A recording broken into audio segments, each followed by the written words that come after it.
ទស្សនៈវិញឆ្ងាយនឹងយុទ្ធសាស្ត្រកំណែតម្រង់របស់ប្រធានសហព័ន្ធ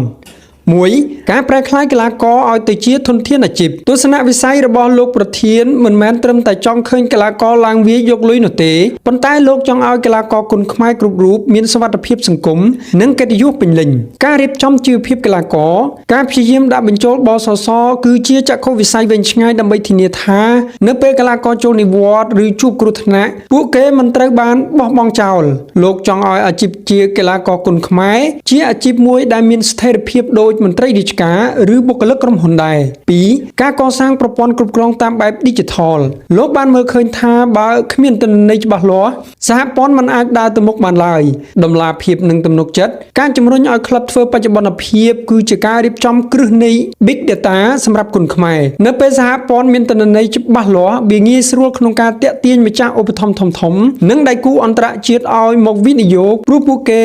ជឿជាក់លើការគ្រប់គ្រងដែលមានស្តង់ដារ 3. ការពង្រីកឥទ្ធិពលគុនខ្មែរលើឆាកអន្តរជាតិជាលក្ខណៈប្រព័ន្ធទស្សនវិស័យរបស់លោកគឺចង់នាំគុនខ្មែរទៅកាន់ពិភពលោកក្នុងនាមជាស្ថាប័នមិនមែនត្រឹមតែជាកីឡាករម្នាក់ៗឡើយភាពជាម្ចាស់ការលើច្បាប់និងស្តង់ដារការពង្រឹងផ្ទៃក្នុងក្លឹបនិងសហព័ន្ធតាមរយៈមហាសន្និបាតគឺជាការរៀបចំខ្លួនដើម្បីឈានទៅបង្កើតសាខាសហព័ន្ធនៅក្រៅប្រទេសលោកយល់ថាបើផ្ទៃក្នុងកម្ពុជារឹងមាំនោះការនាំចេញមរតកដូនតានេះនឹងមានឥទ្ធិពលនិងមិនងាយនឹងត្រូវគេបំភ្លៃឬលួចចម្លងបានឡើយ 4. ការបណ្ដុះស្មារតីសាមគ្គីភាពលើសពីការប្រកួតលោកតែងតែសង្កត់ធ្ងន់ពីលើពាក្យថាអូសដើមឫស្សីបញ្ច្រាស់ចុងដើម្បីដាស់តឿនម្ចាស់ក្លឹបការកាត់បន្ថយចំនួនផលប្រយោជន៍លោកចង់ឃើញម្ចាស់ក្លឹបទាំងអស់សហការគ្នាជាធ្លុងមួយជាជាងការប្រកួតប្រជែងគ្នាយកកីឡាករដោយគ្មានច្បាប់ទម្លាប់ទស្សនវិស័យរបស់លោកគឺរីកចម្រើនទាំងអស់គ្នាដើម្បីឲ្យវិស័យគុនខ្មែរក្លាយជាសសរស្តម្ភសេដ្ឋកិច្ចនិងវប្បធម៌រឹងមាំរបស់ជាតិសេចក្តីសន្និដ្ឋាននៃទស្សនវិស័យសរុបមកកំណែតម្រង់ដែល